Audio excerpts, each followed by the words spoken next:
कर्म करे किस्मत बने, जीवन का यह मर्म, प्राणी तेरे हाथ में, तेरा अपना कर्म, तेरा अपना कर्म।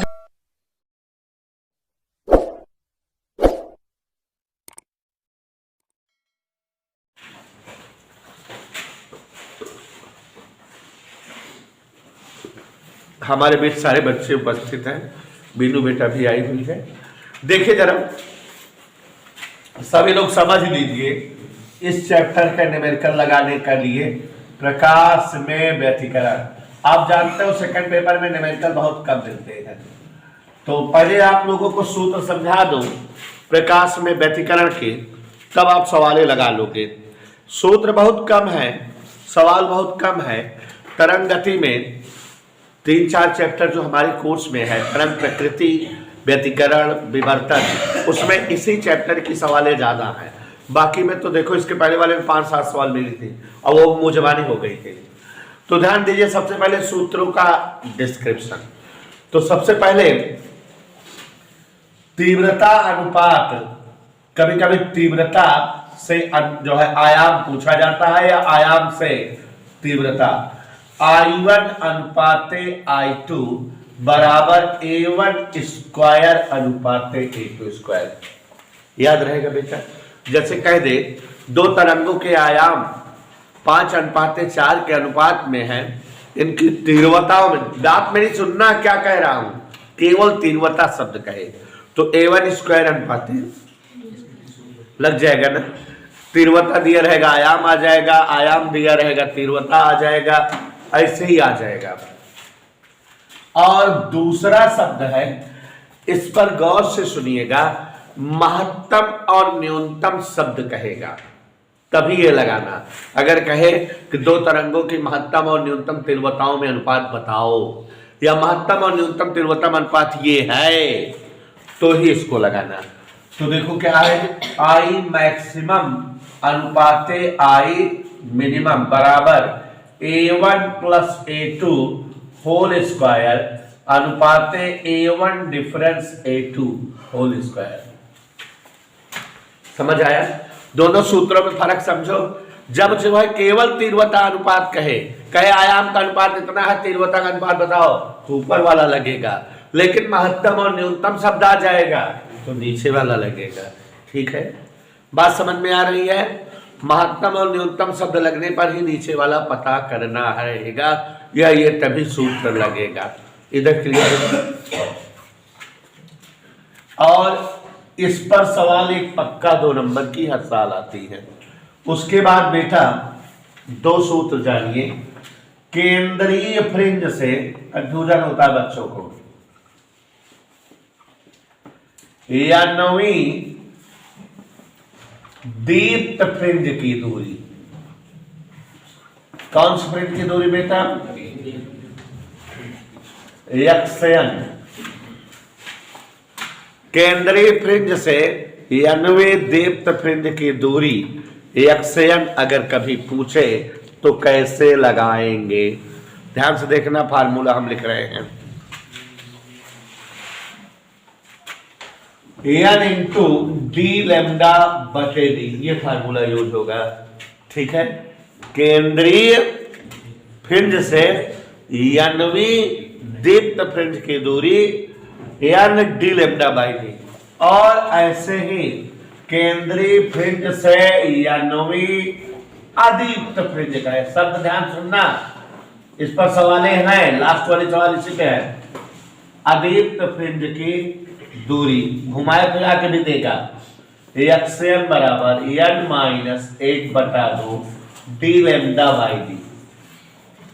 चूंकि एकांतर क्रम में फ्रिंजें होती हैं, जैसे पहले दीप्त फिर अदीप्त फिर दीप्त फिर अदीप्त, तो अगर पहली वाली दीप्त 1 नंबर पे है 1 लैम्डा है, तो दूसरी दीप्त जो है 3 लैम्डा पर रहेगी, अगली दीप्त जो है क्या रहेगी, तो ऐसे ही होता है। तो यहाँ दीप्त फ्रिंज की दूरी क्या रहेगी बेटा? डी एन डी लेमडा बटा डी, लेकिन अदीप्त फ्रिंज की दूरी क्या रहेगी बेटा, n-1/2 डी लेमडा बटा डी। इधर क्लियर, कोई दिक्कत, याद रहेगा। अब जैसे कहे चौथी अदीप्त फ्रिंज की दूरी बताओ, तो n की जगह 4 लिख देंगे, ठीक है। और उसके बाद फ्रिंज चौड़ाई, W बराबर डी लेमडा बटे डी। याद आया, कल एक डेरिवेशन कराए थे, हालांकि उस पर सवाल नहीं मिलेगी आपको एक भी, मगर हम डेरिवेशन कराए थे, याद करिए क्या कराए थे। व्यतिकारी तरंगों के मार्ग में, व्यतिकारी तरंगों के मार्ग में पारदर्शक प्लेट रखने पर विस्थापन, याद करिए, x0 बराबर n-1/t, क्या आया था, n-1t into D by D, यही आया था ना। इसके सूत्र के द्वारा जो है पारदर्शक प्लेट की मोटाई, लेकिन अब इस पर सवालें नहीं मिलेंगी आपको, अब नहीं आती, पहले आती थी। तो ये क्लियर हो गया बेटा, एक बार फिर से देख लो। जब कभी जो है दो तरंगों के आयाम और तीव्रता के लिए सूत्र रहेगा, तो हम लोग सूत्र का प्रयोग करेंगे I1/I2 बराबर A1² और जब कभी जो है मैक्सिमम और मिनिमम तीव्रता रहेगा, तो I1/I2 बराबर A1 + A2² अनुपाते A1 difference A2², याद रहेगा। और बेटा दीप्त फ्रिंज की दूरी n D lambda by D, अदीप्त फ्रिंज की दूरी n-½ D lambda by D, fringe चौड़ाई डी लेमडा बाई डी। और आप जान रहे हो कि यह जो है व्यतिकारी तरंगों का विस्थापन है। यहां बच्चों कैपिटल डी फ्रिंजों से या रेखा छिद्रों से पर्दे की दूरी है। कैपिटल डी मतलब क्या है, पर्दे की दूरी, और लेमडा आपतित प्रकाश की तरंगदैर्घ्य है।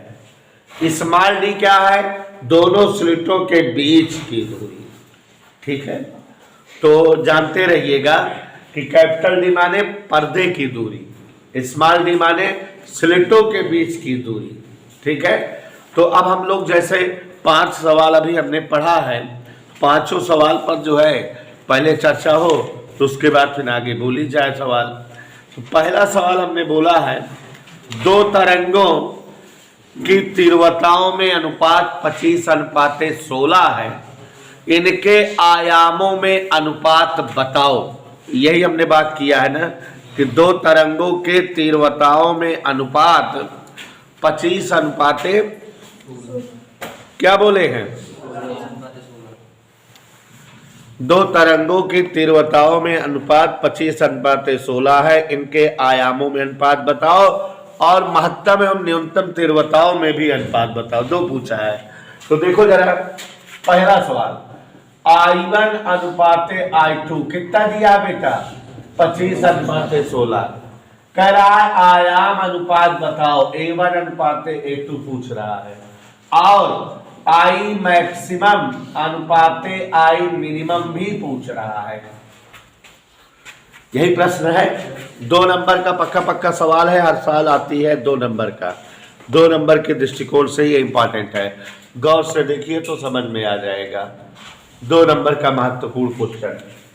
तो देखो बेटा, I1/I2 बराबर 25:16 दिया है, जबकि I1/I2 हम जानते हैं A1² ये सूत्र बताए हैं।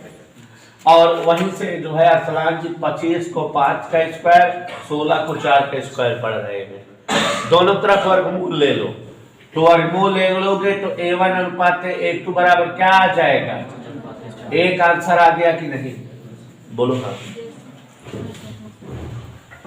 अब I मैक्सिमम अनुपाते I मिनिमम, इसकी बात करें, महत्तम और न्यूनतम तीव्रताओं में अनुपात। क्या होता है Yashpal ji? Yashpal A1 plus A2 whole square अनुपात A1 difference A2। Yashpal A1 कितना दिखाई दे रहा है? 5A या 5x अनुपात है ना, तो A1 की जगह 5A, A2 की जगह 4A whole square, 5A difference 4A whole square. कोई दिक्कत? क्योंकि अगर A1 अनुपात A2 2 अनुपात 3 है तो A1 बराबर 2A, A2 बराबर 3A। अनुपात में कोई गुणांक लगाया जाता है।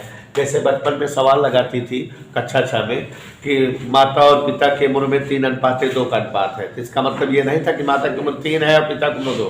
लिखते थे माता की उम्र बराबर 3x, पिता की उम्र बराबर x लगा देते थे, तो वैसे यहाँ A लगा दिए। अब यहाँ पर देखो जरा 5 4 9 का स्क्वायर, 5 10 4 गए 1, A स्क्वायर करके 81 अनुपात 1।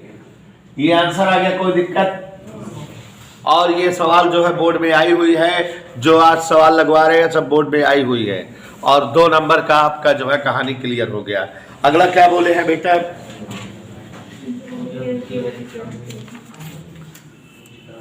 शाहजहां वाला है क्या? हाँ हम पढ़ रहे हैं। देखो 2014 में आई थी।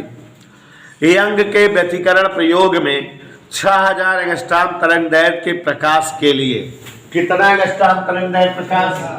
λ1 6000 एंगस्ट्रॉम तरंग दैर्घ्य के प्रकाश के लिए स्लिटों से 1 मीटर की दूरी पर रखे पर्दे पर फ्रिंज चौड़ाई 0.06 सेमी थी। फ्रिंज चौड़ाई W1 0.06 सेमी थी, पर्दा 1 मीटर दूर था। कोई डाउट? देख रहे हो? इसी स्थिति में माने कुछ बदले ना, प्रकाश वही रहने दें, फ्रिंज उतनी दूर, दोनों स्लिट उतनी दूर पर रहने दें, पर्दा भी उतनी दूर पर रहने दें, कुछ बदले ना। तरंग दैर्घ्य अगर 5000 कर दें तो फ्रिंज चौड़ाई क्या हो जाएगी? λ2 कितना कर दें? 5000, तो W2 क्या हो जाएगा यही बताना है प्यारे बच्चों। यहां देखो W1 बराबर, W बराबर होता क्या है? Lambda D by D. D by D क्यों लिख रहे हैं? क्योंकि कुछ बदल नहीं रहा है। कह रहा है उतनी दूरी पर पर्दा, उतनी दूरी पर जो है दोनों छिद्र। एक समीकरण बन गया कि नहीं? और दूसरी स्थिति में W2 फ्रिंज चौड़ाई, दूसरी स्थिति में λ2 D बाई डी। यशपाल हमसे कहो हाँ सर। कोई दिक्कत? किसका किसका मान लिख दिए बेटा? λ1 का और λ2 के पदों में W1 और W2। कोई डाउट? दोनों को भाग दे दो। क्या करो?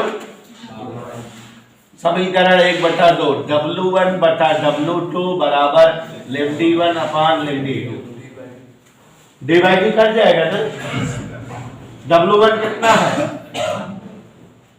W2 नहीं मालूम। λ1 6000 है और ये 5000। वह टिकट 0.00000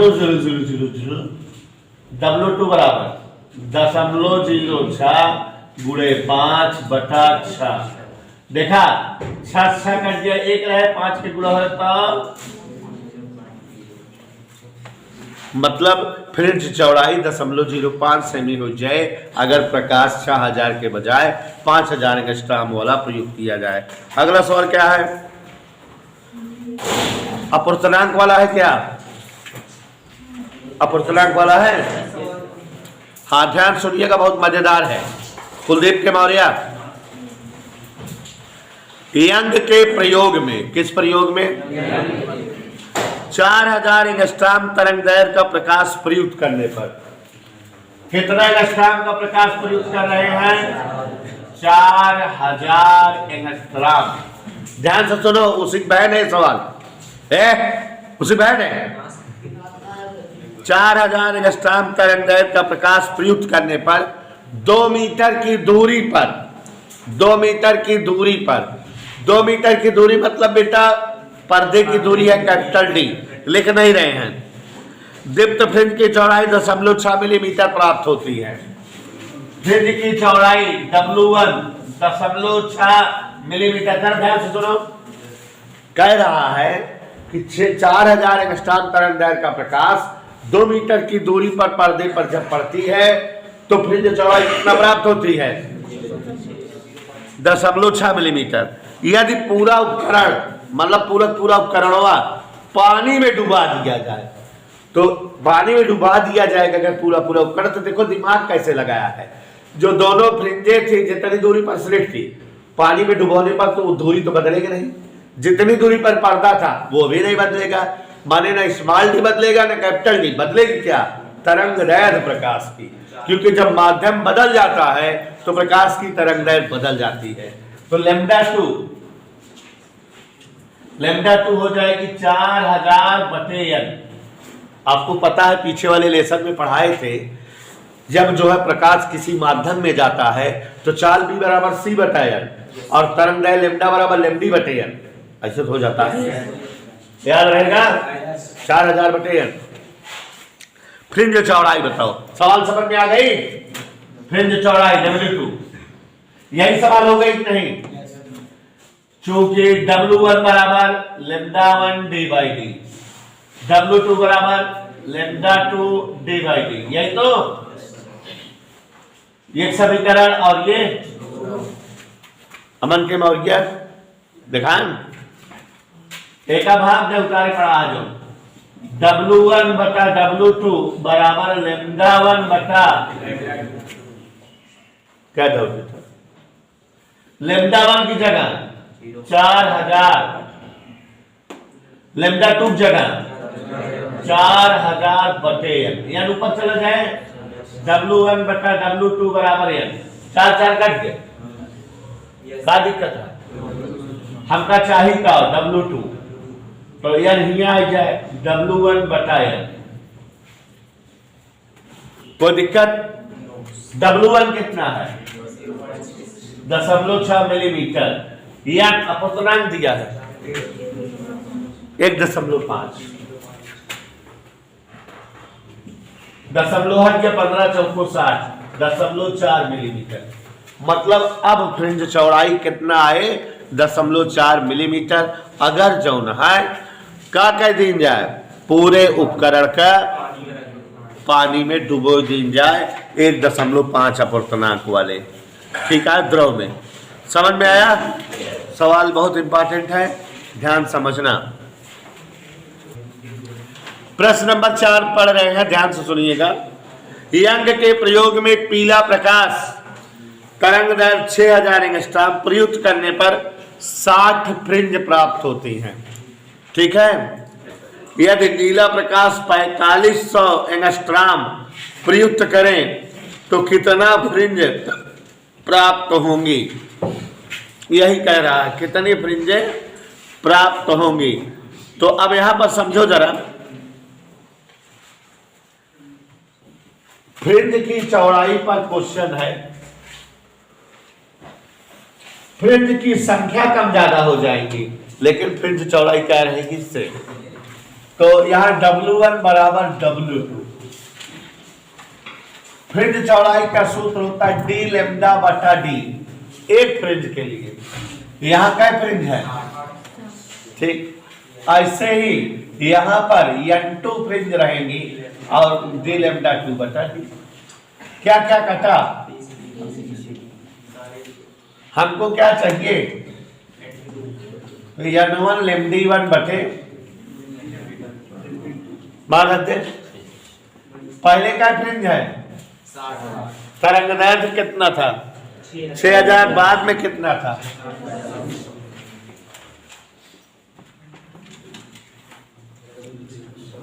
0 कट गया, 15 3 45, 15 3 विषाम में 20 चौक 80 फ्रिंज मिले। अब पांचवा क्वेश्चन, हाँ 1 मिनट, पा गए हम। हाँ प्यारे बच्चों ध्यान दो, 5वीं तरह की सवाल। दो झिर्रियों के बीच की दूरी 3 मिलीमीटर है, माने दो रेखा छिद्रों के बीच की दूरी 3 मिलीमीटर, 3 × 10⁻³ मीटर। सोनी इस पर 6000 एंगस्ट्रॉम तरंगदैर्घ्य का प्रकाश।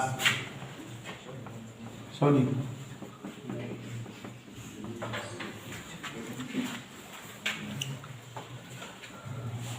1 मीटर दूर पर्दे पर, पर्दे की दूरी, आगे देखो, फ्रिंज चौड़ाई और केंद्रीय फ्रिंज से दूसरी अदीप्त फ्रिंज की दूरी बताओ। फ्रिंज चौड़ाई देखो, इसलिए डबल हुआ। लैम्डा डी बाई डी होता है? नहीं होता।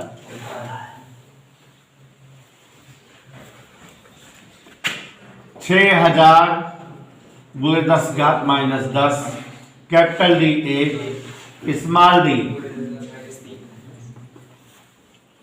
3 दूनी ऋण 3 और 3 6, 10 में 6 गए। एकाम लिख सके 0.2 मिलीमीटर, ना लिख सके, एक आंसर हो गया। इसलिए कैसरी अदीप्त फ्रिंज की दूरी पूछेगा।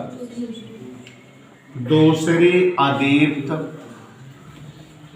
फ्रिंज की दूरी याद करो, क्या लिखाए हैं? n-12 डी लैम्डी बाई n की जगह 2 डी लैम्डी बाई डी की वैल्यू आगे बा, नहीं मानोगी? 2 नहीं, 4 पे गए, 3/2 कट गया, 0.3 मिलीमीटर। नोट करो।